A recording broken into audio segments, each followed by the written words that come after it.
miles de años, en la época de los castillos, había un gran caballero llamado Sir Gawain. Un día llegaron los zombies con sus dragones malvados.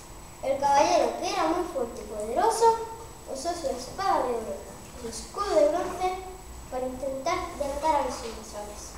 Luchó muchísimo.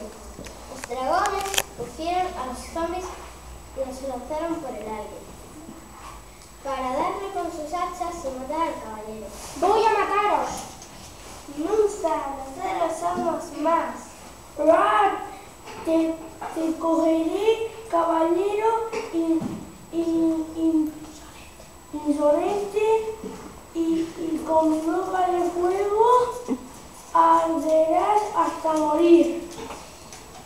Tenemos muchos dragones para derrotarte.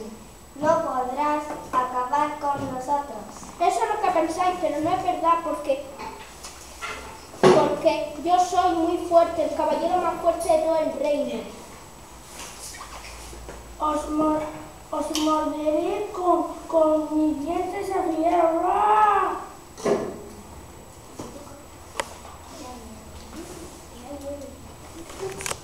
Ya viene mi refuerzo, os derrotaré.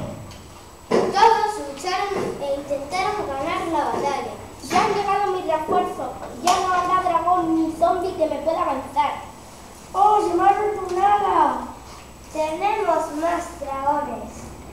La batalla estaba siendo muy reñida, pero los zombies llevaban ventaja. Quedaban muy pocos caballeros y estos decidieron resguardarse en su castillo. Cerraron todas las compuertas para que los malvados no pudieran entrar. ¡Vamos a entrar! ¡Vamos todos al castillo!